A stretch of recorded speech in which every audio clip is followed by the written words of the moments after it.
কিন্তু ওনাদেরকে আবার পাশাপাশি ওনাদের প্রতি সম্মান রেখেই বলতে হয়, ওনারা এনসিপি প্ল্যাটফর্মে আসার পরে ওনারা তারকা হয়েছে। কিন্তু এনসিপির যদি নেতৃত্বটা যদি ওইভাবে দেখা যায়, সেক্ষেত্রে তো তারা প্রথম সারি যারা আছে তারা তো প্রকাশ করেছে যে তাদের 200 উপরে তাদের সদস্য সংখ্যা, মানে নির্বাহী বডি। তো এখানে 180 জন বা 170 জন একদিকে, 30 জন একদিকে। তো সুতরাং তার ভিতরে নারী নেত্রীরা ছিলেন সেটা উল্লেখযোগ্য হারে।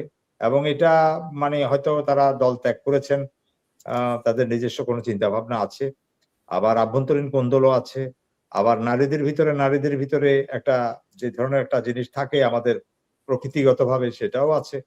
তো তাদের নিজস্ব আভ্যন্তরীণ কোন্দলটাও এখানে বড় ব্যাপার। তো সবকিছু মিলিয়ে আমি যেটা দেখি যে এটা অত ইনফ্যাক্ট হয়তো পড়বে না, কিন্তু আমি যে জায়গাটা যেতে চাই, মানে বারবার আমি একটু বোঝাতে চাইলাম যে এনসিপি তো ঝুঁকি আবারও নিল। আমরা এই জায়গাটা কিন্তু একবারও মানে ওদেরকে মূল্যায়ন করছি না, এদেরকে আন্ডারমাইন করতে করতে আসলে ওদেরকে এই জায়গাটাই, মানে তাদেরকে কখনো আমরা বিকশিত হতে দিতে চাই না। সমস্যাটা হলো এই জায়গায়। এখন কথাটা হলো যে এনসিপি ছাড়া কত লোকই তো দল বদল করলো, এই দল ওই দলের সাথে, ওই দল ওই দলের সাথে, শুধু এনসিপি কে নিয়ে আমরা পড়ে থাকতে হবে কেন? দেখো সবাই তো স্টেক হোল্ডার। আপনি বলবেন এনসিপি মানে ইয়ে করছে, অভ্যুত্থান করছে, অন্যরা কি? আপনি আমি একটু আগে আপনিই বলেছেন যে বাকি সবাইরা কি ইয়ে, তারাও তো আন্দোলন করছে হাসিনার বিরুদ্ধে। তো সুতরাং মানে শুধু এনসিপি যে এটার স্টেক হোল্ডার 23 জুলাই তা তো আমরা বলে তারা কোনো দিকে ডান বাম করতে পারবে না, যেতে পারবে না, তাদের সক্রিয়তা থাকবে না, চিন্তা বিকাশ রাজনীতি। আমি তাদের ঝুঁকির ব্যাপারটাও বলি আপনাকে।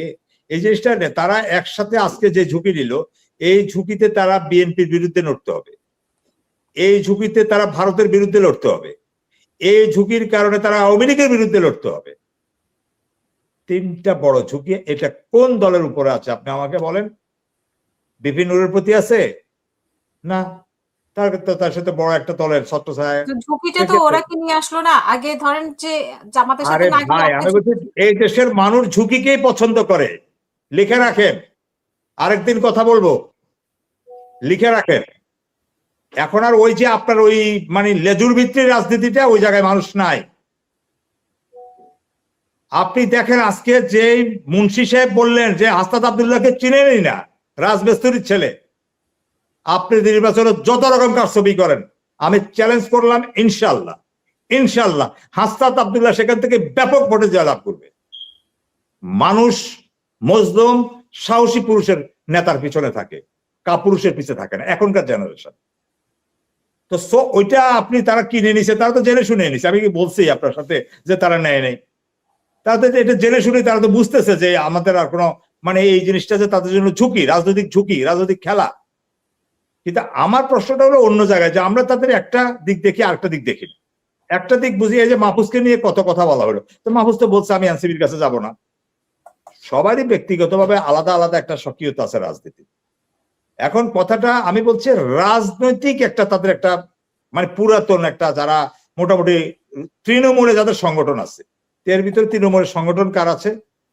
বিএনপি, আওয়ামী লীগ, তারপরে হলো আপনার জামাতে ইসলামী। এখন এর মধ্যে আওয়ামী লীগ তো নাই মার্কেটে, মানে তাদেরকে নিষিদ্ধ করা হলো। তাহলে আর আপনার আছে কয়টা? তাহলে জামাত আর বিএনপি। তাহলে তৃণমূলে তো এনসিপির সংগঠন নাই, এনসিপি যত কথাই বলুন। তো তাদের একটা প্ল্যাটফর্ম, তাদের একটা শক্তি, তাদের একটা অবস্থান তারা দরকার। এখন কে কোন দল তাদেরকে আশ্বস্ত করতে পারে নাই, এটা তো আবার ভিন্ন আলোচনা। যদি তাদেরকে সেভাবে আশ্বস্ত করা হতো, তারা যদি সরকার থেকেও আশ্বস্ত হতো, তাদেরকে কিংস পার্টি তো বলা হয়েছে, আজকে তো সরকারও তাদের পাশে নেই। কথাটা হলো যে কি আমরা সরকারের যে জিনিসগুলো সরকার যেটা অতি উৎসাহ হয়ে করছে, এগুলোতে সরকারকে আরো বেশি নিরপেক্ষ নির্বাচনের ব্যাপারে যে আমাদের আনসারি ভাই বললেন, এটা তো সরকারের ভূমিকা, নির্বাচন কমিশনের ভূমিকা আরো বেশি প্রশ্নবিদ্ধ করবে, তাই না? এখন কথাটা হলো যে আমরা সবাই তারেক রহমান সাহেবের জন্য, আপনি যে প্রশ্ন করলেন, উনি দেশে আসবেন, এসে একটা রাজনৈতিক হাল ধরলে একটা শৃঙ্খলা ফিরে আসবে। ঠিক তো, এসেছে তো, কিছু পরিবর্তন দলের ভিতরে এসেছে, হয়তো সামনে ইনশাল্লাহ আরো আসবে, এবং উনি আগামী দিনের প্রধানমন্ত্রী, কোনো সন্দেহ নাই।